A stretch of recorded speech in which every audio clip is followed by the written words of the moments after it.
Hi friends, PSC learning ട്രിക്സിന്റെ പുതിയൊരു വീഡിയോയിലേക്ക് ഏവർക്കും സ്വാഗതം. ജൂലൈ 18 നടക്കാനിരിക്കുന്ന കമ്പനി ബോർഡ് LGS പരീക്ഷയുമായി ബന്ധപ്പെട്ടിട്ടുള്ള പരിശീലന ക്ലാസ്സുകളാണ് നമ്മൾ ചെയ്യുന്നത്. PSC മുൻ വർഷങ്ങളിൽ നടത്തിയിട്ടുള്ള LGS ലെവലിലുള്ള ചോദ്യപേപ്പറുകളാണ് നമ്മൾ ഡിസ്കസ് ചെയ്യുന്നത്. ചോദ്യപേപ്പർ ഡിസ്കസ് ചെയ്യുന്നതിനോടൊപ്പം തന്നെ ഓരോ ചോദ്യവും അതുമായി പ്രധാനപ്പെട്ട അനുബന്ധ വസ്തുതകൾ കൂടിയാണ് നമ്മൾ പഠിച്ചു പോകുന്നത്. അതുപോലെ തന്നെ മാത്സിന്റെ എല്ലാ ചോദ്യോത്തരങ്ങളും നമ്മൾ കൃത്യമായി ചെയ്തുകൂടിയാണ് പോകുന്നത്. ഈ ഒരു ക്വസ്റ്റ്യൻ പേപ്പർ പഠിക്കുന്നതോടുകൂടി നിങ്ങൾ 100 ചോദ്യവും ബൈഹാർട്ടായി പോവുകയാണ് ചെയ്യുന്നത്. അതുകൊണ്ട് തന്നെ ക്ലാസ്സുകൾ മിസ് ചെയ്യാതെ ആദ്യം മുതൽ അവസാനം വരെ കാണാനായിട്ട് ശ്രദ്ധിക്കുക. നമുക്ക് നല്ലൊരു റാങ്കിലേക്ക് എത്താനുള്ള ഏറ്റവും എളുപ്പ മാർഗമാണിത്. പ്രീവിയസ് ഇയർ ചോദ്യപേപ്പറുകൾ കുറേ ഭാഗങ്ങൾ പഠിച്ചു പോയത് കൊണ്ട് മാത്രം കാര്യമില്ല. അതിനെ ഒരു പരീക്ഷാ രീതിയിൽ എങ്ങനെ ചോദിക്കുമ്പോൾ ചോദ്യങ്ങൾ എങ്ങനെ വരുന്നുവെന്നും അതിനോടനുബന്ധിച്ച് ഉത്തരങ്ങൾ എങ്ങനെയാണ് നമ്മൾ നൽകേണ്ടതെന്നും മനസ്സിലാക്കി കൂടി പോകാനായിട്ട് എല്ലാവരും ശ്രദ്ധിക്കുക. അപ്പം നമുക്ക് ഇന്നത്തെ ക്ലാസ്സിലേക്ക് കടക്കാം. ഇന്നത്തെ ക്ലാസ്സിലേക്ക് എടുത്തിരിക്കുന്ന ചോദ്യപേപ്പർ 174/2024 എന്ന കാറ്റഗറി കോഡിലാണ്. കോഡ് A കോഡാണ്. അപ്പം നമുക്ക് ഇന്നത്തെ ക്ലാസ്സിലേക്ക് കടക്കാം. അതിനു മുമ്പായിട്ട് ഈ ചാനൽ ആദ്യമായിട്ട് കാണുന്ന കൂട്ടുകാരുണ്ടെങ്കിൽ ചാനൽ ഒന്ന് സബ്സ്ക്രൈബ് ചെയ്യുക. ക്ലാസ്സുകൾ ഇഷ്ടപ്പെട്ടാൽ ലൈക്ക് ചെയ്യുക. അതോടൊപ്പം ഫ്രണ്ട്സിലേക്കൊക്കെ ഒന്ന് ഷെയർ ചെയ്തെത്തിക്കുക. അപ്പം നമുക്ക് പെട്ടെന്ന് തന്നെ ക്ലാസ്സിലേക്ക് കടക്കാം. എല്ലാവർക്കും ക്ലാസ്സിലേക്ക് സ്വാഗതം. ഇന്നത്തെ ക്ലാസ്സിലെ ആദ്യത്തെ ചോദ്യം ഇതാണ്: ഗുരുവായൂർ സത്യാഗ്രഹം നടന്ന വർഷം. ഗുരുവായൂർ സത്യാഗ്രഹം നടന്ന വർഷം. ഉത്തരം ഓപ്ഷൻ ഡി 1931. 1931. ഗുരുവായൂർ സത്യാഗ്രഹം നടന്ന വർഷം 1931. ഗുരുവായൂർ സത്യാഗ്രഹം ആരംഭിച്ചത് 1931 നവംബർ 1-നാണ്. അവസാനിച്ചത് 1932 ഒക്ടോബർ 2-നാണ്. പ്രധാനപ്പെട്ട ലക്ഷ്യം എന്തായിരുന്നു എന്നാൽ ഗുരുവായൂർ ക്ഷേത്രത്തിൽ എല്ലാ ഹിന്ദുക്കൾക്കും പ്രവേശനം സാധ്യമാക്കുക എന്നതായിരുന്നു ഗുരുവായൂർ സത്യാഗ്രഹത്തിന്റെ ലക്ഷ്യം. ഈ സത്യാഗ്രഹത്തിന് നേതൃത്വം നൽകിയത് ആരാണ്? K കേളപ്പനാണ് ഈ സത്യാഗ്രഹത്തിന് നേതൃത്വം നൽകിയത്. സെക്രട്ടറി ആയിരുന്നു അദ്ദേഹം. മന്നത്ത് പത്മനാഭനാണ് പ്രസിഡന്റ് ആയിട്ടുള്ളയാള്. അതുപോലെ തന്നെ സത്യാഗ്രഹത്തിന്റെ വോളണ്ടിയറി ക്യാപ്റ്റൻ എന്ന് പറയുന്നത് AK ഗോപാലനാണ്. ഗുരുവായൂർ സത്യാഗ്രഹത്തിന്റെ വോളണ്ടിയർ ക്യാപ്റ്റൻ എന്ന് പറയുന്നത് AK ഗോപാലനാണ്. നമ്മൾ പറഞ്ഞു K കേളപ്പനാണ് നേതൃത്വം നൽകിയത്. K കേളപ്പനെ കേരള ഗാന്ധി എന്ന പേരിലാണ് അറിയപ്പെടുന്നത്. കേരള ഗാന്ധി എന്ന പേരിലാണ് K കേളപ്പനെ അറിയപ്പെടുന്നത്. രണ്ടാമത്തെ ചോദ്യം: ഗാന്ധിജി ഇന്ത്യയിൽ നേതൃത്വപരമായ പങ്കുവഹിച്ച ആദ്യത്തെ സമരമേത്? ഗാന്ധിജി ഇന്ത്യയിൽ നേതൃത്വപരമായ പങ്കുവഹിച്ച ആദ്യത്തെ സമരമേത്? ഉത്തരം ഓപ്ഷൻ എ ചമ്പാരൻ സത്യാഗ്രഹം. ഓപ്ഷൻ എ ചമ്പാരൻ സത്യാഗ്രഹം. ഒരുപാട് തവണ നമ്മളിപ്പോൾ ഈ ചോദ്യങ്ങൾ തന്നെ കണ്ടു. ഇമ്പോർട്ടൻ്റ് ആണ്, ശ്രദ്ധിക്കുക. ചമ്പാരൻ സത്യാഗ്രഹം നടന്ന വർഷം 1917-ലാണ്. 1917-ലാണ് ചമ്പാരൻ സത്യാഗ്രഹം നടന്നത്. ബീഹാറിലെ നീലം കർഷകർക്ക് വേണ്ടിയിട്ടാണ് ഈ സമരം നടന്നത്. ഗാന്ധിജിയെ ചമ്പാരനിലേക്ക് ക്ഷണിച്ചത് ആരാണ്? രാജ്കുമാർ ശുക്ലയാണ്. രാജ്കുമാർ ശുക്ല. മൂന്നാമത്തെ ചോദ്യം: ജാലിയൻ വാലാബാഗ് കൂട്ടക്കൊലയ്ക്ക് കാരണമായ നിയമം ഏത്? ജാലിയൻ വാലാബാഗ് കൂട്ടക്കൊലയ്ക്ക് കാരണമായ നിയമം ഏത്? ഉത്തരം ഓപ്ഷൻ ഡി റൗലറ്റ് നിയമം. ഓപ്ഷൻ ബി റൗലറ്റ് നിയമം. 1919-ലാണ് റൗലറ്റ് നിയമം പാസാക്കിയത്. ജാലിയൻ വാലാബാഗ് കൂട്ടക്കൊല നടന്നത് 1919 ഏപ്രിൽ 13-നാണ്. ജാലിയൻ വാലാബാഗ് കൂട്ടക്കൊലയിൽ വെടിവെപ്പിന് ഉത്തരവിട്ടത് ആരാണ്? ജനറൽ ഡയർ ആണ്. General Dyer. ഓക്കെ ആണല്ലോ. 1919 റൗലറ്റ് നിയമം പാസാക്കിയത്. ജാലിയൻ വാലാബാഗ് കൂട്ടക്കൊല നടന്നത് 1919 ഏപ്രിൽ 13-നാണ്. നാലാമത്തെ ചോദ്യം: ഹിന്ദുസ്ഥാൻ റിപ്പബ്ലിക് അസോസിയേഷൻ എന്ന സംഘടനയുമായി ബന്ധമില്ലാത്തതാര്? ഹിന്ദുസ്ഥാൻ റിപ്പബ്ലിക് അസോസിയേഷൻ എന്ന സംഘടനയുമായി ബന്ധമില്ലാത്തതാര്? ഉത്തരം option D Udham Singh. Option D Udham Singh ആണ് ഉത്തരമായിട്ട് വരുന്നത്. ഹിന്ദുസ്ഥാൻ റിപ്പബ്ലിക് അസോസിയേഷനെ HRA എന്നും അറിയപ്പെടുന്നുണ്ട്. ഹിന്ദുസ്ഥാന്റെ H, റിപ്പബ്ലിക്കിന്റെ R, അസോസിയേഷന്റെ A. ഓക്കെ. അതുപോലെ തന്നെ ഈ ഹിന്ദുസ്ഥാൻ റിപ്പബ്ലിക് അസോസിയേഷൻ സ്ഥാപിച്ചത് 1924 കാൺപൂരിലാണ്. 1924 കാൺപൂരിലാണ് ഹിന്ദുസ്ഥാൻ റിപ്പബ്ലിക് അസോസിയേഷൻ സ്ഥാപിച്ചത്. സ്ഥാപകൻ ശചീന്ദ്രനാഥാണ്. അതുപോലെ തന്നെ രാംപ്രസാദ് ബിസ്മിൽ തുടങ്ങിയവർ ചേർന്നിട്ടാണ് ഹിന്ദുസ്ഥാൻ റിപ്പബ്ലിക് അസോസിയേഷൻ സ്ഥാപിച്ചത്. അടുത്തത് 5ാമത്തെ ചോദ്യമാണ്. ഇന്ത്യയിൽ ഭരണഘടനാ പരിഷ്കാരം വരുത്തുന്നത് ചർച്ച ചെയ്യുന്നതിന് വിളിച്ചു ചേർത്തതാണ് വട്ടമേശ സമ്മേളനങ്ങൾ. ഇന്ത്യയിൽ ഭരണഘടനാ പരിഷ്കാരം വരുത്തുന്നതിന് ചർച്ച ചെയ്യുന്നതിന് വിളിച്ചു ചേർത്തതാണ് വട്ടമേശ സമ്മേളനങ്ങൾ. എല്ലാ വട്ടമേശ സമ്മേളനങ്ങളിലും പങ്കെടുത്ത വ്യക്തി ആര്? ഉത്തരം option B Ambedkar. Option B Ambedkar. Ambedkar ആണ് എല്ലാ വട്ടമേശ സമ്മേളനങ്ങളിലും പങ്കെടുത്തത്. വട്ടമേശ സമ്മേളനങ്ങൾ 3 എണ്ണമായിരുന്നു. ഒന്ന് 1930, രണ്ടാമത്തത് 1931, മൂന്നാമത്തത് 1932. ഗാന്ധിജി പങ്കെടുത്തത് 1931 നടന്ന 2ാം വട്ടമേശ സമ്മേളനത്തിലാണ്. അടുത്തത് 6ാമത്തെ ചോദ്യം PSC ഫൈനൽ ആൻസർ കീ പ്രകാരം ക്യാൻസൽ ചെയ്താണ്. 7ാമത്തെ ചോദ്യവും PSC ഫൈനൽ ആൻസർ കീ പ്രകാരം ക്യാൻസൽ ചെയ്തതാണ്. അടുത്ത ചോദ്യം നോക്കാം. 8ാമത്തെ ചോദ്യം നിർദ്ദേശക തത്വങ്ങൾ നടപ്പാക്കുന്നതിനായി സമീപിക്കേണ്ട കോടതി ഏത്? നിർദ്ദേശക തത്വങ്ങൾ നടപ്പാക്കുന്നതിനായി സമീപിക്കേണ്ട കോടതി ഏത്? ഉത്തരം ഓപ്ഷൻ ഡി ആണ്. കോടതിയെ സമീപിക്കാനാകില്ല. കോടതിയെ സമീപിക്കാനാകില്ല. നിർദ്ദേശക തത്വങ്ങൾ നടപ്പാക്കുന്നതിനായി കോടതിയെ സമീപിക്കാനാകില്ല എന്നതാണ് ഉത്തരം. ഭരണഘടനയുടെ ഭാഗം 4 പറയുന്ന നിർദ്ദേശക തത്വങ്ങൾ ഇവ നടപ്പിലാക്കാനായിട്ട് നമുക്ക് കോടതിയെ സമീപിക്കാനാവില്ല. അടുത്തത് 9ാമത്തെ ചോദ്യം. ലോകത്തിലെ ഏറ്റവും വലിയ എഴുതപ്പെട്ട ഭരണഘടനയുള്ള രാജ്യം. ലോകത്തിലെ ഏറ്റവും വലിയ എഴുതപ്പെട്ട ഭരണഘടനയുള്ള രാജ്യം. ഉത്തരം option B India. Option B India. അതുപോലെ തന്നെ ലോകത്തിലെ ഏറ്റവും ദൈർഘ്യമേറിയ രേഖാമൂലമുള്ള ഭരണഘടനയാണ് ഇന്ത്യയുടേത്. എന്നാൽ ഏറ്റവും ചെറിയ എഴുതപ്പെട്ട ഭരണഘടന അമേരിക്കയുടേതാണ്. ഏറ്റവും ചെറിയ എഴുതപ്പെട്ട ഭരണഘടന അമേരിക്കയുടേതാണ്. 10ാമത്തെ ചോദ്യം. പാർലമെന്റിന്റെ പ്രധാന ചുമതല എന്ത്? പാർലമെന്റിന്റെ പ്രധാന ചുമതല എന്ത്? ഉത്തരം ഓപ്ഷൻ ബി നിയമനിർമ്മാണം. ഓപ്ഷൻ ബി നിയമനിർമ്മാണം. ഒരു രാജ്യത്തിന് ആവശ്യമായ നിയമങ്ങൾ നിർമ്മിക്കുക എന്നതാണ് ലെജിസ്ലേച്ചർ അഥവാ പാർലമെന്റിന്റെ പ്രധാനപ്പെട്ട ധർമ്മം. 11ാമത്തെ ചോദ്യം ഫൈനൽ ആൻസർ കീ പ്രകാരം ക്യാൻസൽ ചെയ്തതാണ്. നമുക്ക് 12ാമത്തെ ചോദ്യം നോക്കാം.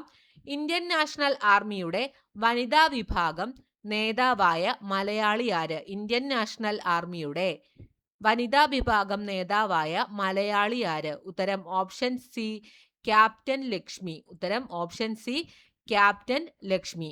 INA-യുടെ റാണി ഓഫ് ഝാൻസി റെജിമെന്റിന്റെ കമാൻഡർ ആയിരുന്നു ക്യാപ്റ്റൻ ലക്ഷ്മി. INA-യുടെ റാണി ഓഫ് ഝാൻസി റെജിമെന്റിന്റെ കമാൻഡർ ആയിരുന്നു ആര്? ക്യാപ്റ്റൻ ലക്ഷ്മി. 13ാമത്തെ ചോദ്യം. കേരള കലാമണ്ഡലത്തിന്റെ സ്ഥാപിതവുമായി ബന്ധപ്പെട്ട വ്യക്തി ആര്? കേരള കലാമണ്ഡലത്തിന്റെ സ്ഥാപിതവുമായി ബന്ധപ്പെട്ട വ്യക്തി ആര്? ഉത്തരം ഓപ്ഷൻ ബി വള്ളത്തോൾ നാരായണ മേനോൻ. വള്ളത്തോൾ നാരായണ മേനോൻ. 1930 തൃശൂർ ജില്ലയിലെ ചെറുതുരുത്തിയിലാണ് വള്ളത്തോൾ നാരായണ മേനോൻ കേരള കലാമണ്ഡലം സ്ഥാപിച്ചത്. 1930 തൃശൂർ ജില്ലയിലെ ചെറുതുരുത്തിയിലാണ് വള്ളത്തോള് കേരള കലാമണ്ഡലം സ്ഥാപിച്ചത്. അടുത്ത ചോദ്യം. സമപന്തി ഭോജനം നടത്തിയ കേരളത്തിലെ സാമൂഹിക പരിഷ്കർത്താവ്. സമപന്തി ഭോജനം നടത്തിയ കേരളത്തിലെ സാമൂഹിക പരിഷ്കർത്താവ് ആര്? ഉത്തരം option B Vaikundaswamikal. Option B Vaikundaswamikal. ജാതി വിവേചനത്തിനെതിരെ പോരാടാൻ അദ്ദേഹം 1836 സമത്വ സമാജം സ്ഥാപിക്കുകയും സമപന്തി ഭോജനം സംഘടിപ്പിക്കുകയും ചെയ്തു. സമപന്തി ഭോജനം നടത്തിയ സാമൂഹിക പരിഷ്കർത്താവാണ് വൈകുണ്ഠസ്വാമികള്. അദ്ദേഹം 1836 സമത്വ സമാജം സ്ഥാപിച്ചത്. അതോടൊപ്പം തന്നെ സമപന്തി ഭോജനവും വൈകുണ്ഠസ്വാമികള് നടപ്പിലാക്കി. 15ാമത്തെ ചോദ്യം. സ്വദേശാഭിമാനി എന്ന പത്രം ആരംഭിച്ചത് ആരാണ്? സ്വദേശാഭിമാനി എന്ന പത്രം ആരംഭിച്ചത് ആരാണ്? ഉത്തരം ഓപ്ഷൻ സി വക്കം അബ്ദുൽ ഖാദർ മൗലവി.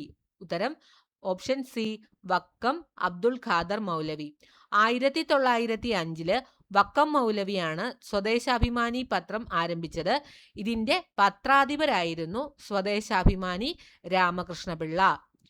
സ്വദേശാഭിമാനി പത്രം ആരംഭിച്ചത് വക്കം അബ്ദുൽ ഖാദർ മൗലവിയാണ്.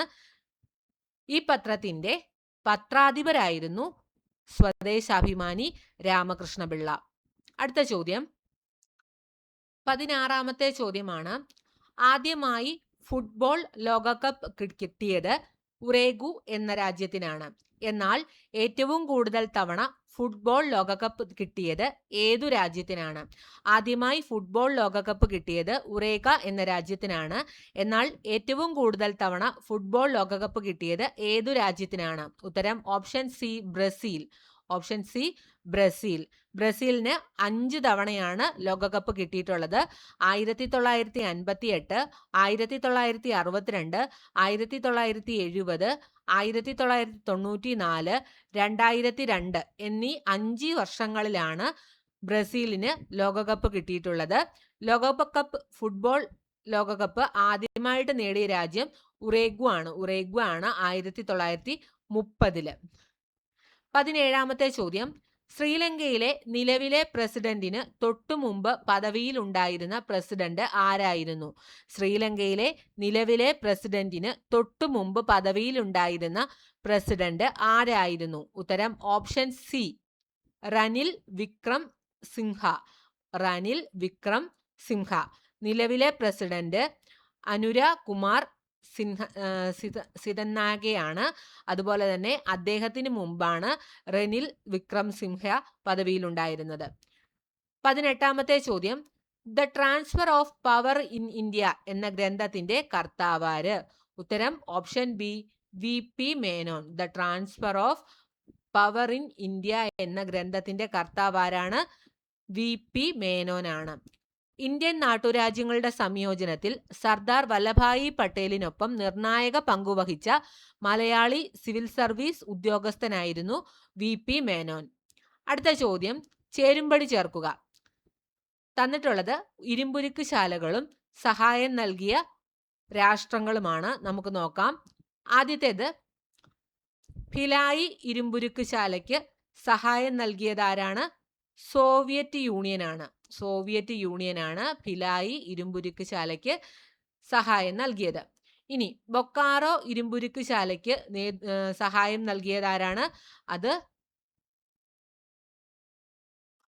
അത് സോവിയറ്റ് യൂണിയനാണ്. ബൊക്കാറോ ഇരുമ്പുരുക്ക് ശാലയ്ക്ക് സഹായം നൽകിയതും ആരാണ്?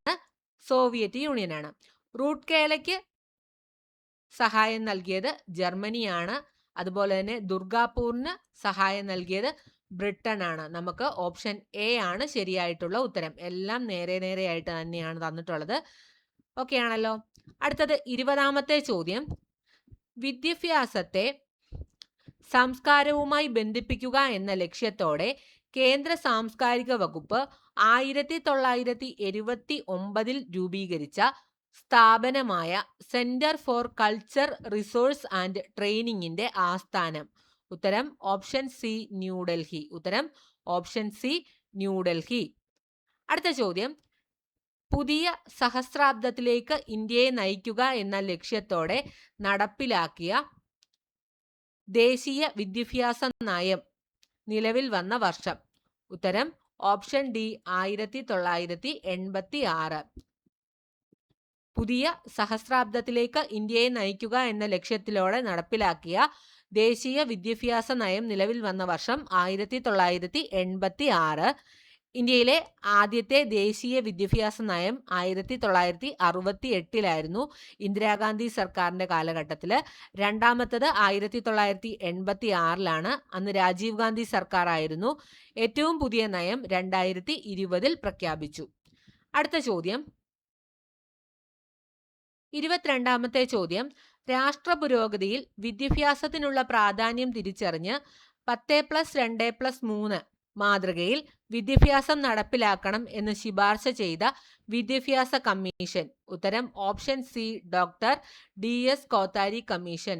ഉത്തരം option C doctor DS Kothari commission.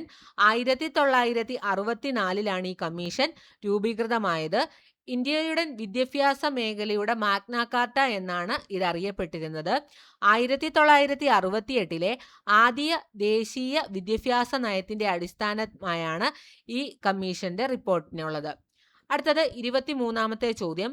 ലോക ഫുട്ബോൾ ദിനം എന്ന്? ഉത്തരം മെയ് 25. ഓപ്ഷൻ ബി മെയ് 25-നാണ് ലോക ഫുട്ബോൾ ദിനം. 1924 നടന്ന അന്താരാഷ്ട്ര ഫുട്ബോൾ ടൂർണമെന്റിന്റെ 100-ാം വാർഷികത്തോടനുബന്ധിച്ചാണ് ഐക്യരാഷ്ട്രസഭ ഈ ദിനം പ്രഖ്യാപിച്ചത്. 24-ാമത്തെ ചോദ്യം.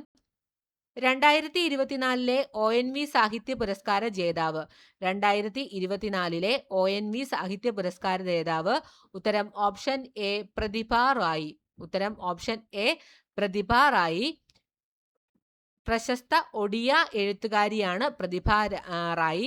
ജ്ഞാനപീഠ പുരസ്കാരം നേടിയ വ്യക്തി കൂടിയാണ് അദ്ദേഹം 2011. 25-ാമത്തെ ചോദ്യം. ഇന്ത്യയുടെ ഭൂമിശാസ്ത്ര വിവരങ്ങളിൽ തെറ്റായതേത്? തെറ്റായിട്ടുള്ളത് അക്ഷാംശം 68 ഡിഗ്രി 7 വടക്ക് മുതൽ 97 ഡിഗ്രി 25 വടക്ക് വരെ എന്നുള്ളതാണ് തെറ്റായിട്ടുള്ള ഒരു പ്രസ്താവന. അതുപോലെ തന്നെ രേഖാംശം 8 ഡിഗ്രി 4 കിഴക്ക് മുതൽ 37 ഡിഗ്രി 6 കിഴക്ക് വരെ, ഇതും തെറ്റായ പ്രസ്താവനയാണ്. ഓപ്ഷൻ ഡി ആണ് ശരിയായിട്ടുള്ള ഉത്തരം. 26-ാമത്തെ ചോദ്യം. ലോകത്തിൽ ഏറ്റവും ഉയരത്തിൽ സ്ഥിതി ചെയ്യുന്ന യുദ്ധഭൂമി. ഉത്തരം option B Siachen. Option B Siachen. Karakoram പർവ്വതനിരയിലാണ് സിയാച്ചിൻ സ്ഥിതി ചെയ്യുന്നത്. സിയാച്ചിൻ പിടിച്ചടക്കാൻ ഇന്ത്യൻ സൈന്യം നടത്തിയ ദൗത്യമാണ് ഓപ്പറേഷൻ മേഘദൂത്. സിയാച്ചിൻ പിടിച്ചടക്കാൻ ഇന്ത്യൻ സൈന്യം നടത്തിയ ദൗത്യമാണ് ഓപ്പറേഷൻ മേഘദൂത് 1984. അടുത്തത് 27-ാമത്തെ ചോദ്യം ക്യാൻസൽ ചെയ്ത ചോദ്യമാണ്. 28-ാമത്തെ ചോദ്യം നോക്കാം. ഇന്ത്യയുടെ ഭൂപ്രകൃതി സവിശേഷത ഒറ്റയാനെ കണ്ടെത്തുക. ഉത്തരം ഓപ്ഷൻ ബി ഹിമാലയം. ഉത്തരം ബി ഓപ്ഷൻ ബി ഹിമാലയം ഇന്ത്യയുടെ ഭൂപ്രകൃതിയുടെ സവിശേഷതയാണ് കേട്ടോ. അടുത്ത ചോദ്യം 29-ാമത്തെ ചോദ്യം ക്യാൻസൽ ചെയ്ത ചോദ്യമാണ്. 30-ാമത്തെ ചോദ്യം നോക്കാം. കേരളത്തിന്റെ ഭൂപ്രകൃതി സവിശേഷതകളിൽ ശരിയേത്? ഒന്നാമത്തത് അക്ഷാംശം 8 ഡിഗ്രി 18 വടക്ക് മുതൽ 12 ഡിഗ്രി 48 വടക്ക് വരെ, ശരിയാണ്. 2. രേഖാംശം 74 ഡിഗ്രി 52 കിഴക്ക് മുതൽ 77 ഡിഗ്രി 22 കിഴക്ക് വരെ, ഇതും ശരിയാണ്. അടുത്തത് ഭൂപ്രകൃതിയുടെ അടിസ്ഥാനത്തിൽ കേരളത്തെ മലനാട്, ഇടനാട്, തീരപ്രദേശം എന്നിങ്ങനെ തിരിക്കാം. ഇതും ശരിയാണ്. ഉത്തരം നമുക്ക് ഓപ്ഷൻ ഡി ആണ് വരുന്നത്. എല്ലാം ശരി. തന്നിട്ടുള്ളതിൽ എല്ലാം ശരിയായിട്ടുള്ളതാണ്. കേരളത്തിന്റെ വടക്കേ അറ്റം ഏതാണ്? മഞ്ചേശ്വരം. തെക്കേ അറ്റം പാറശാലയാണ്. ഓർത്തിരിക്കുക. അടുത്തത് 31-ാമത്തെ ചോദ്യം. സൂചനകളിൽ നിന്ന് പ്രദേശം തിരിച്ചറിയുക. പശ്ചിമഘട്ടത്തിന്റെ പൂർവ്വഭാഗത്തുള്ള തമിഴ്നാടിനെയും പശ്ചിമഭാഗത്തുള്ള കേരളത്തിനെയും തമ്മിൽ യോജിപ്പിക്കുന്ന മലമ്പാത. 2. ഏകദേശം 40 കിലോമീറ്റർ വീതിയുണ്ട്. 3. ഇതിലെ ഏറ്റവും താഴ്ന്ന പ്രദേശം തൃശ്ശൂരിലാണ്. ഉത്തരം ഓപ്ഷൻ ബി പാലക്കാട് ചുരം. പാലക്കാട് ചുരവുമായി ബന്ധപ്പെട്ട സൂചനകളാണ് ഇവിടെ തന്നിട്ടുള്ളത്. ഓപ്ഷൻ ബി പാലക്കാട് ചുരം. പാലക്കാട് ചുരം ബന്ധിപ്പിക്കുന്ന സ്ഥലങ്ങൾ പാലക്കാടും കോയമ്പത്തൂരുമാണ്.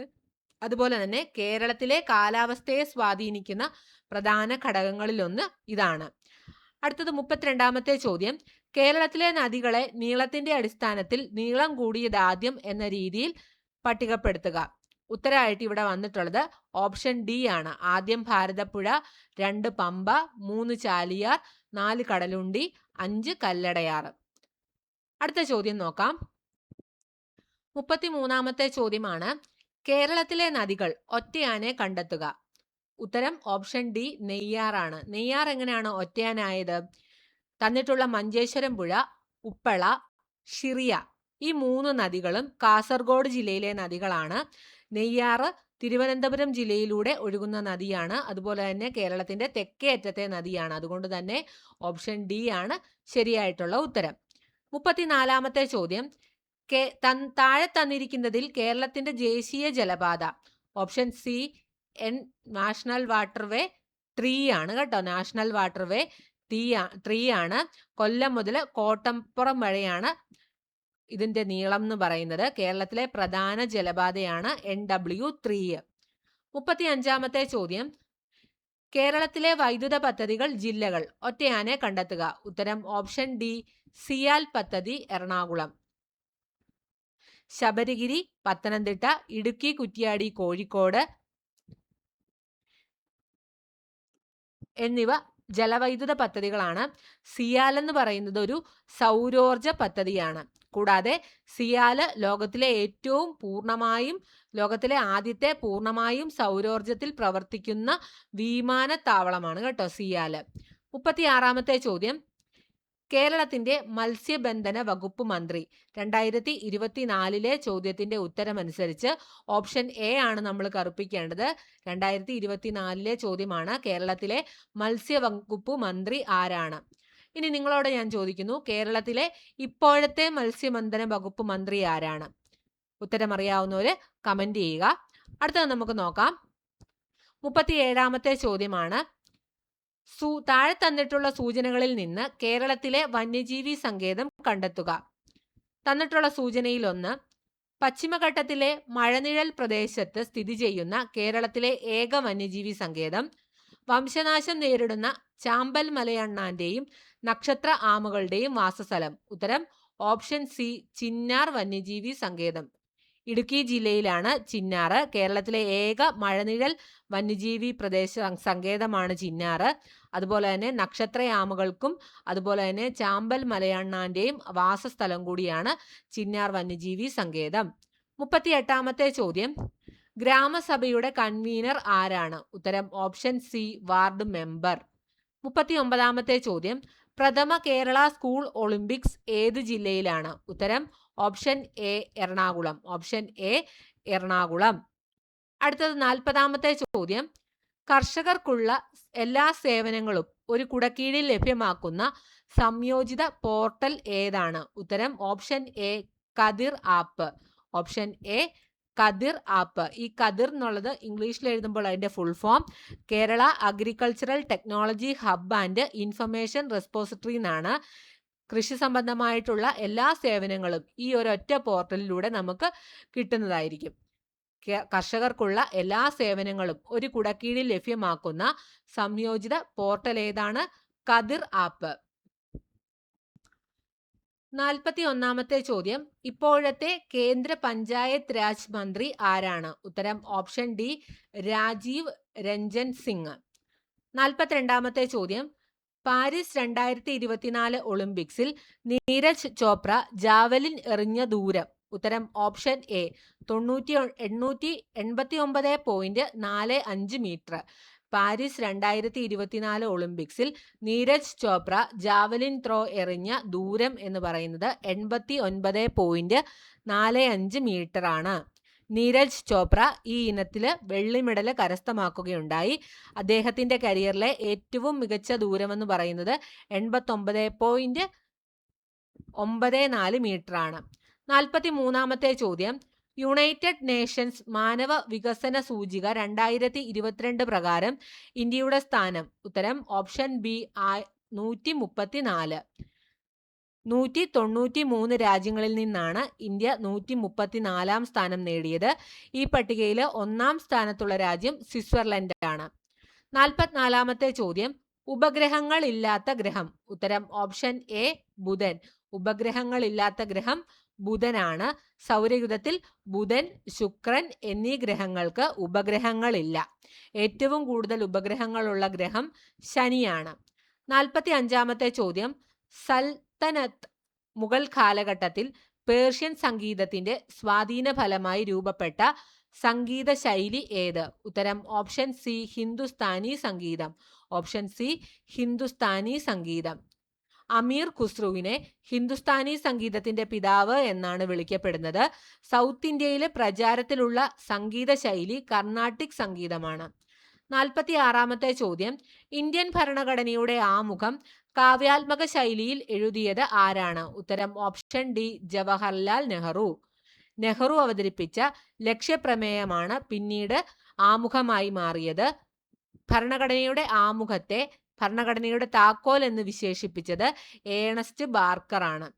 47ാമത്തെ ചോദ്യം, ഇന്ത്യയിൽ സാമ്പത്തിക വർഷമായി കണക്കാക്കപ്പെടുന്നത് എന്നു മുതൽ എന്ന് വരെയാണ്? ഏപ്രിൽ 1 മുതൽ മാർച്ച് 31 വരെ. ഓപ്ഷൻ ഡി ആണ് ശരിയായിട്ടുള്ള ഉത്തരം.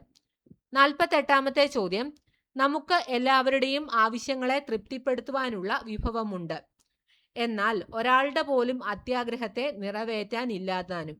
ഈ വാക്കുകൾ ആരുടേതാണ്? ഉത്തരം option B Gandhiji. Option B Gandhiji. 49ാമത്തെ ചോദ്യം, ശ്രീലങ്കൻ ക്രിക്കറ്റ് ഇതിഹാസം മുത്തയ്യ മുരളീധരന്റെ ജീവിതം ആസ്പദമാക്കി പുറത്തിറങ്ങിയ ചലച്ചിത്രം. ശ്രീലങ്കൻ ക്രിക്കറ്റ് ഇതിഹാസം മുത്തയ്യ മുരളീധരന്റെ ജീവിതം ആസ്പദമാക്കി പുറത്തിറങ്ങിയ ചലച്ചിത്രം. ഉത്തരം option B 800. Option B 800.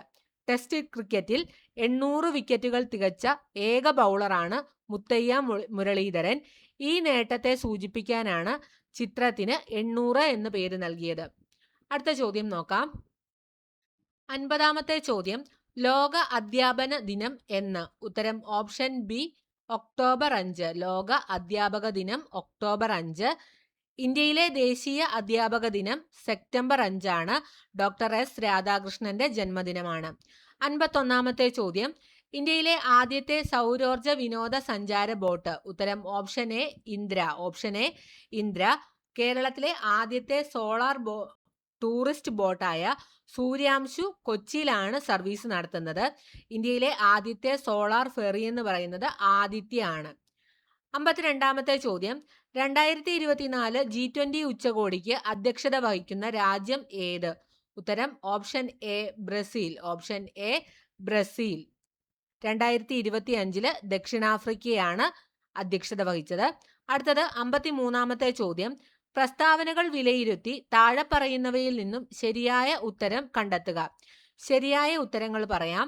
B, ശുദ്ധരക്തം വഹിക്കുന്ന രക്തക്കുഴലുകളാണ് ശ്വാസകോശ സിര. അടുത്തത് സി, അശുദ്ധ രക്തം വഹിക്കുന്ന രക്തക്കുഴലുകളാണ് ശ്വാസകോശ ധമനികൾ. ഓപ്ഷൻ ഡി ആണ് ശരിയായിട്ടുള്ള ഉത്തരം. 54ാമത്തെ ചോദ്യം, താഴെ പറയുന്നവയിൽ കൊഴുപ്പിൽ ലയിക്കുന്ന വിറ്റമിനുകൾ ഏതൊക്കെ?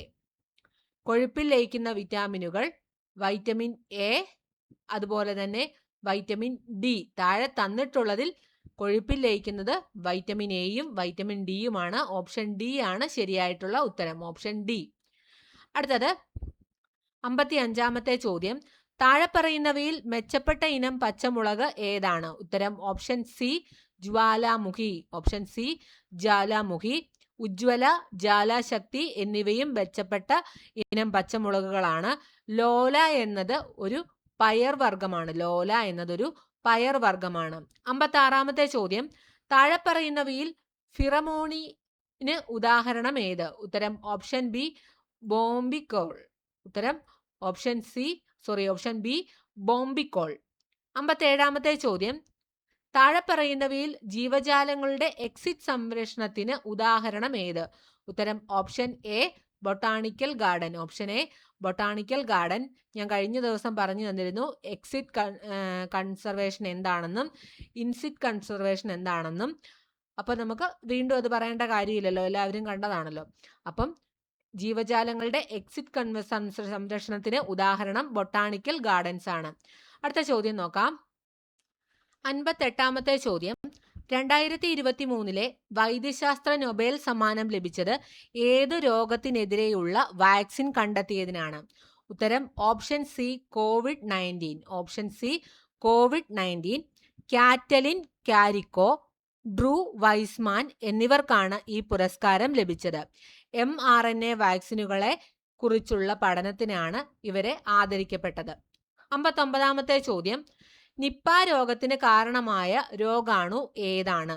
നിപ്പ രോഗത്തിന് കാരണമായ രോഗാണു ഓപ്ഷൻ ബി വൈറസ് ആണ്. ഓപ്ഷൻ ബി വൈറസ് ആണ്. മൃഗങ്ങളിൽ നിന്ന് മനുഷ്യരിലേക്ക് പകരുന്ന ഒരു സൂനോട്ടിക് രോഗമാണിത്. അതുപോലെ തന്നെ ഫ്രൂട്ട്സ് ബാറ്റ്സ് ഇല്ലേ, വവ്വാലുകൾ വഴിയാണ് ഇതിന്റെ സ്വാഭാവിക ഉറവിടം. 60-ാമത്തെ ചോദ്യം, ധവളപ്രകാശം അതിന്റെ ഘടകവർണ്ണങ്ങളായി മാറുന്ന പ്രവർത്തനം. ഉത്തരം ഓപ്ഷൻ ബി പ്രകീർണനം. ധവളപ്രകാശം അതിന്റെ ഘടകവർണ്ണങ്ങളായി മാറുന്ന പ്രവർത്തനമാണ് പ്രകീർണനം. അടുത്ത ചോദ്യം, ഉറുമ്പ് കടിക്കുമ്പോൾ വേദന തോന്നുന്നത് അവ നമ്മുടെ ശരീരത്തിൽ കുത്തുവെക്കുന്ന ഒരു ആസിഡ് മൂലമാണ്. ഏതാണ് ഈ ആസിഡ്? ഉത്തരം option A formic acid. Option A formic acid. Methanoic acid എന്നും ഇതറിയപ്പെടുന്നുണ്ട്. തേനീച്ച കുത്തുമ്പോഴും ഇതേ ആസിഡാണ് ശരീരത്തിൽ എത്തുന്നത്. 62-ാമത്തെ ചോദ്യം, താപപ്രക്ഷേപണം ചെയ്യപ്പെടുന്ന രീതികളിൽ പെടാത്തത് ഏത്? ഉത്തരം ഓപ്ഷൻ സി വിസരണം. ഓപ്ഷൻ സി വിസരണം. ചാലനം, സംവഹനം, വികിരണം എന്നിവയാണ് താപപ്രക്ഷേപണ രീതികൾ. അടുത്ത ചോദ്യം നോക്കാം. 63. താഴെ തന്നിരിക്കുന്നവയിൽ പിച്ചളയുടെ ഘടകമായി വരുന്ന ലോഹം ഏത്? താഴെ പറയുന്നവയിൽ പിച്ചളയുടെ ഘടകമായി വരുന്ന ലോഹം ഏത്? ഉത്തരം option C zinc. Option C zinc. ചെമ്പും സിങ്കും ചേർന്ന മിശ്രിതമാണ് പിച്ചള. ചെമ്പും സിങ്കും ചേർന്ന മിശ്രിതമാണ് എന്ത്? പിച്ചള. അടുത്തത് 64-ാമത്തെ ചോദ്യം ക്യാൻസൽ ചെയ്ത ചോദ്യമാണ്. 65-ാമത്തെ ചോദ്യം നോക്കാം. മൂലകങ്ങളെ ആദ്യമായി വർഗീകരിച്ച ശാസ്ത്രജ്ഞൻ ആര്? ഉത്തരം ഓപ്ഷൻ ഡി ലാവോസിയ. മൂലകങ്ങളെ ആദ്യമായി വർഗീകരിച്ച ശാസ്ത്രജ്ഞൻ ആരാണ്? ലാവോസിയാണ്. മൂലകങ്ങളെ അദ്ദേഹം ലോഹങ്ങളെന്നും അലോഹങ്ങളെന്നും തരംതിരിച്ചു. ആധുനിക രസതന്ത്രത്തിന്റെ പിതാവ് എന്നറിയപ്പെടുന്നതും ലാവോസിയയാണ്. ആധുനിക രസതന്ത്രത്തിന്റെ പിതാവ് എന്നറിയപ്പെടുന്നതും ലാവോസിയയാണ്. 66-ാമത്തെ ചോദ്യം, ചന്ദ്രന്റെ ദക്ഷിണധ്രുവത്തിലിറങ്ങിയ ഇന്ത്യയുടെ ചാന്ദ്രവാഹനം ഏത്? ചന്ദ്രന്റെ ദക്ഷിണധ്രുവത്തിലിറങ്ങിയ ഇന്ത്യയുടെ ചാന്ദ്രവാഹനം ഏത്? ഉത്തരം option D Chandrayaan 3. Option D Chandrayaan 3. 2023 August 23-നാണ് ചന്ദ്രയാൻ 3 ദക്ഷിണധ്രുവത്തിൽ സോഫ്റ്റ് ലാൻഡിംഗ് നടത്തിയത്. ഈ നേട്ടം കൈവരിക്കുന്ന ലോകത്തിലെ ആദ്യ രാജ്യമാണ് ഇന്ത്യ. ഈ ദിനം ദേശീയ ബഹിരാകാശ ദിനമായിട്ട് ആചരിക്കുന്നുണ്ട്. ഏതാണ്? ഓഗസ്റ്റ് 23 ദേശീയ ബഹിരാകാശ ദിനമായിട്ട് ആചരിക്കുന്നത്. 67-ാമത്തെ ചോദ്യം, ചേരുംപടി ചേർത്ത് ശരിയായ ഉത്തരം എഴുതുക. ക്ഷയം പരത്തുന്നത് ആരാണ്? ഏത് രോഗകാരിയാണ്? ഉത്തരം ഓപ്ഷൻ ബി ആയിട്ടാണ് വരുന്നത്. നോക്കിയേ, മൈക്കോ ബാക്ടീരിയം ട്യൂബർകുലോസിസ് ആണ് ക്ഷയം പരത്തുന്നത്.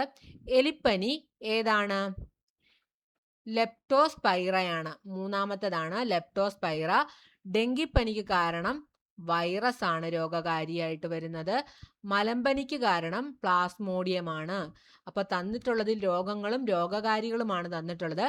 ക്ഷയം എന്ന രോഗത്തിന്റെ രോഗകാരി മൈക്കോ ബാക്ടീരിയം ട്യൂബർകുലോസിസ്, എലിപ്പനി ലെപ്റ്റോസ്പൈറ, ഡെങ്കിപ്പനി വൈറസ്, മലമ്പനി പ്ലാസ്മോഡിയം. ഉത്തരം നമുക്ക് ഓപ്ഷൻ ബി ആണ് വരുന്നത്. Option B. അടുത്തത് 68-ാമത്തെ ചോദ്യമാണ്. മന്തു പരത്തുന്ന കൊതുക് ഏത്? ഉത്തരം option A culex. Option A culex. 69-ാമത്തെ ചോദ്യം, താഴെ തന്നിരിക്കുന്നവയിൽ വായുവിൽ കൂടി പകരുന്ന രോഗമേത്? താഴെ തന്നിരിക്കുന്നവയിൽ വായുവിൽ കൂടി പകരുന്ന രോഗമേത്? ഉത്തരം ഓപ്ഷൻ സി മീസൽസ്. 5-ാം പനി എന്നൊക്കെ പറയും. മീസൽസ് ആണ് വായുവിൽ കൂടി പകരുന്നത്.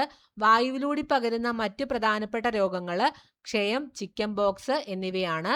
കോളറയും ടൈഫോയിഡും ജലത്തിലൂടെ പകരുന്ന രോഗങ്ങളാണ്. ഓക്കെ ആണല്ലോ. 70-ാമത്തെ ചോദ്യം, രക്തത്തിലെ ഹീമോഗ്ലോബിൻ നിർമ്മാണത്തിന് ആവശ്യമായ ഘടകം? ഉത്തരം ഓപ്ഷൻ എ ഇരുമ്പ്. ഓപ്ഷൻ എ ഇരുമ്പ്. രക്തത്തിൽ ഇരുമ്പിന്റെ കുറവ് മൂലമുണ്ടാകുന്ന രോഗം പറയുന്നതാണ് അനീമിയ. ഈ രക്തത്തിലെ ഇരുമ്പിന്റെ അളവ് കുറയുന്നത് മൂലമുണ്ടാകുന്ന രോഗമാണ് അനീമിയ.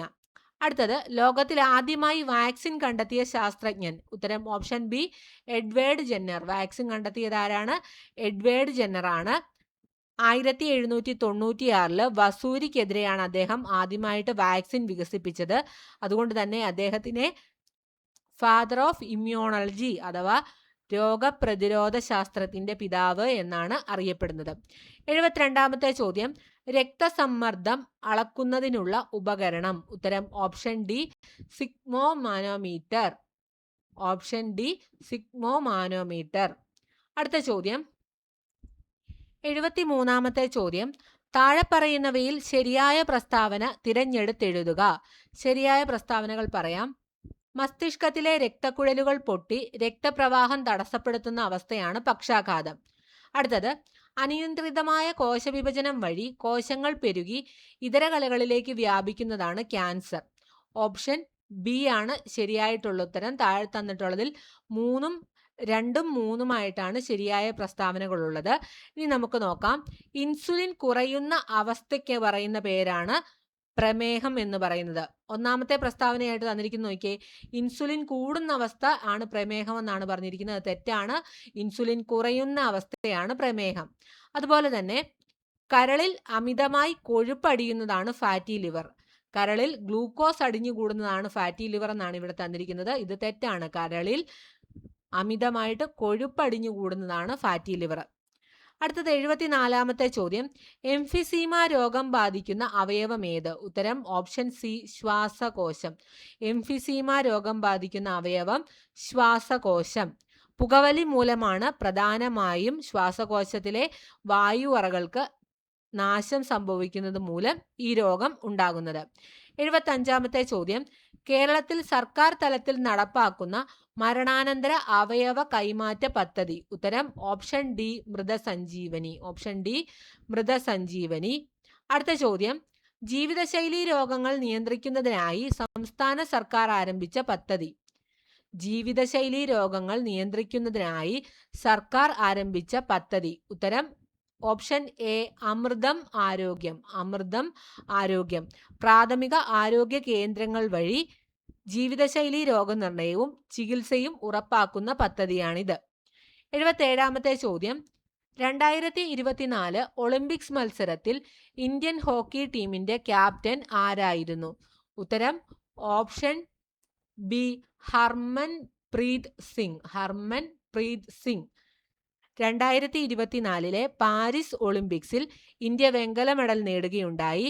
മലയാളി താരം PR ശ്രീജേഷ് ആയിരുന്നു ഗോൾ കീപ്പർ. ഇനി 78ാമത്തെ ചോദ്യം, 70ാം ദേശീയ ചലച്ചിത്ര അവാർഡിന് അർഹമായ ചിത്രം ഏതാണ്?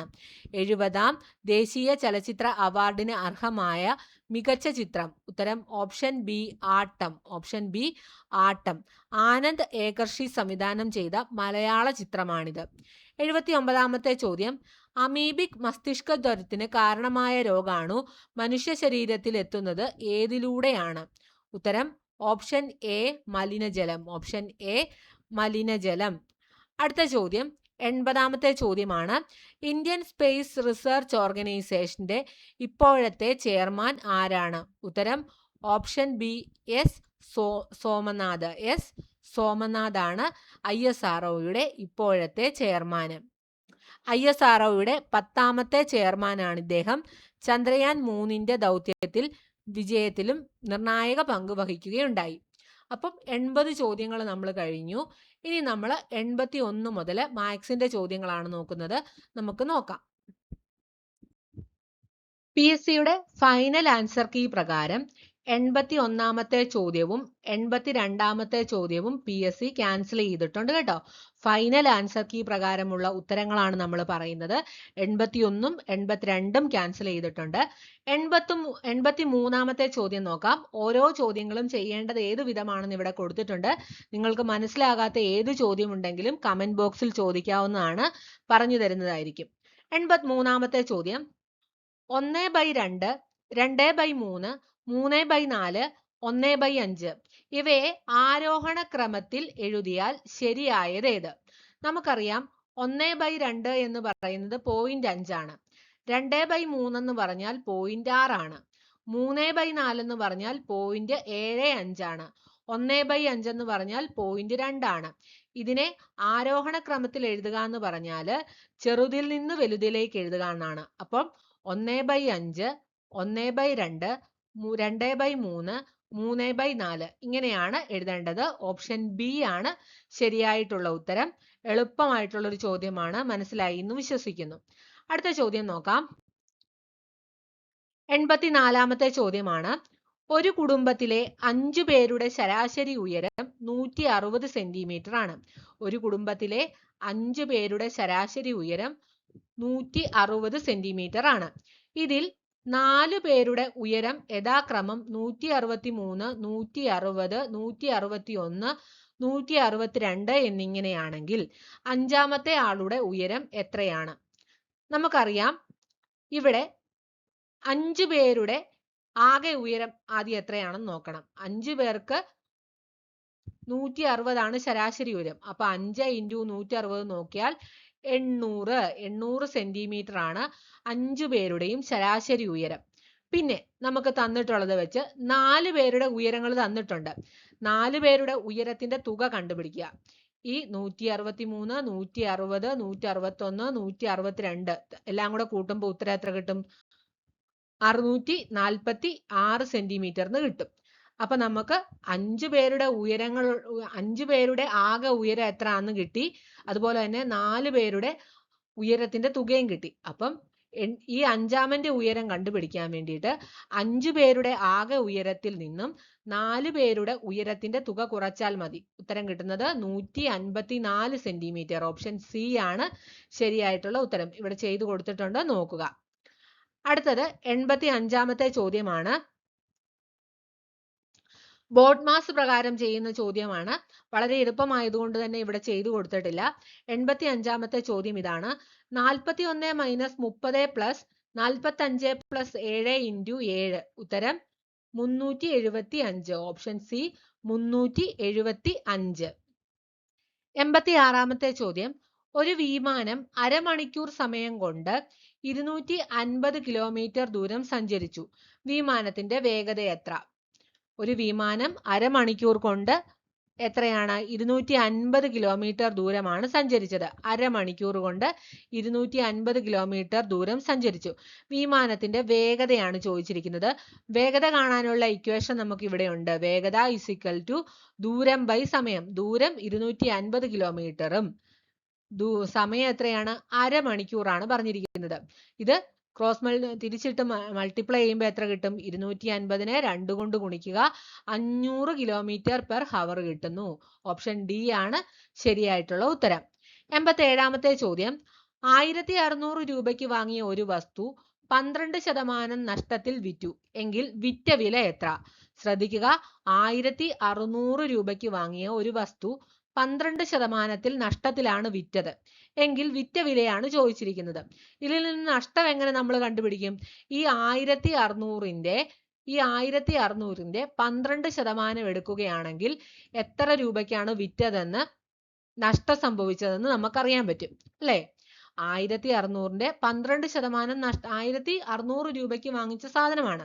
അത് 12% നഷ്ടത്തിലാണ് വിറ്റത് എന്ന് പറഞ്ഞാൽ നഷ്ടം കണ്ടുപിടിക്കുന്നത് എങ്ങനെയാ? 1600 × 12/100. അതായത് 1600ന്റെ 12% എന്ന് പറയുന്നത് 192. അപ്പം നഷ്ടം എത്രയാണ്? 192 രൂപയാണ് നഷ്ടം. ഇനി വിറ്റ വില കാണാൻ പറ്റുമല്ലോ. നഷ്ടം നമുക്ക് കിട്ടി, വാങ്ങിയ വിലയുമുണ്ട്. അങ്ങനെയാണെങ്കിൽ വിറ്റ വില എങ്ങനെ കിട്ടും? വാങ്ങിയ വിലയിൽ നിന്ന് നഷ്ടം കുറച്ചാൽ മതി, കിട്ടും 1408 രൂപ. ഓപ്ഷൻ ബി ആണ് ശരിയായിട്ടുള്ള ഉത്തരം. ഇനി 88ാമത്തെ ചോദ്യമാണ്. 55, 80, 100 എന്നീ സംഖ്യകളുടെ ഉസാഗ HCF കാണാനാണ് പറഞ്ഞിരിക്കുന്നത്. ഇവിടെ ചെയ്തു കൊടുത്തിട്ടുണ്ട്, നോക്കാം. HCF നമുക്ക് കിട്ടുന്ന ഉത്തരം ഓപ്ഷൻ സി 5 ആണ്. ഓപ്ഷൻ സി 5 ആണ്. ചെയ്തു നോക്കുക, ഡൗട്ട് ഉള്ളവർക്ക് ചോദിക്കാം. അടുത്ത ചോദ്യം നോക്കാം. 89ാമത്തെ ചോദ്യം. കൂട്ടത്തിൽ ചേരാത്തത് ഏത്? 8, 16, 27, 64. കൂട്ടത്തിൽ ചേരാത്തത് ഏതെന്നാണ് ചോദ്യം. 8 എന്താണ്? 2ന്റെ ക്യൂബാണ് 8. 2നെ 3 പ്രാവശ്യം ഗുണിച്ചാൽ നമുക്ക് എന്ത് കിട്ടും? 8 കിട്ടും. അപ്പൊ 2ന്റെ ക്യൂബാണ് 8. 27 എന്ന് പറയുന്നത് 3ന്റെ ക്യൂബാണ്. 3നെ 3 പ്രാവശ്യം ഗുണിച്ചാൽ നമുക്ക് എത്ര കിട്ടും? 27 കിട്ടും. ഇനി 64 എന്ന് പറയുന്നത് 4ന്റെ ക്യൂബാണ്. 4നെ 4 പ്രാവശ്യം ഗുണിച്ചാൽ നമുക്ക് എത്ര കിട്ടും? 64 കിട്ടും. ഇനി 16 ഏതിന്റെയെങ്കിലും ഒരു ക്യൂബാണോ? അല്ല. 16 എന്തിന്റെയെങ്കിലും ഒരു ക്യൂബാണോ? അല്ല. 16 എന്ന് പറയുന്നത് 4ന്റെ സ്ക്വയർ ആണ്. 4നെ 2 പ്രാവശ്യം ഗുണിച്ചാലാണ് നമുക്ക് 16 കിട്ടുന്നത്. 16 ഒരു ക്യൂബ് അല്ല. അപ്പൊ നമുക്ക് കൂട്ടത്തിൽ ചേരാത്തത് ഏതായിരിക്കും? ഓപ്ഷൻ ബി 16 ആണ് ഉത്തരം വരുന്നത്. മറ്റുള്ളതെല്ലാം ക്യൂബുകളുടെ വാല്യൂ ആണ്. 16 സ്ക്വയറിന്റെ വാല്യൂ ആണ്. കിട്ടിയല്ലോ. അടുത്തത് 90ാമത്തെ ചോദ്യം. 1, 3, 6 എന്നിങ്ങനെ തുടങ്ങുന്ന ശ്രേണിയുടെ അടുത്ത പദം ഏതായിരിക്കും? നോക്കിക്കേ. 1 ഏതൊക്കെയാ? 1, 3, 6. അടുത്തത് കണ്ടുപിടിക്കണം. അപ്പൊ ഈ 1ഉം 3ഉം തമ്മിലുള്ള വ്യത്യാസം എന്താ? 1ന്റെ കൂടെ 2 കൂട്ടിയാൽ 3 കിട്ടും. 3ന്റെ കൂടെ 3 കൂട്ടിയപ്പോൾ 6 കിട്ടി. അങ്ങനെയാണ് 6ന്റെ കൂടെ എത്ര കൂട്ടണം? 4 കൂട്ടണം. 4 കൂട്ടുമ്പോൾ നമുക്ക് എത്ര കിട്ടും? 10 കിട്ടും. ഓപ്ഷൻ എ ആണ് ശരിയായിട്ടുള്ള ഉത്തരം. Option A. ഇനി അടുത്തത് നോക്കിയേ. 2n+1 എന്ന് പറഞ്ഞാൽ 32 ആണ്. അങ്ങനെയാണ് n-ന്റെ വാല്യൂ.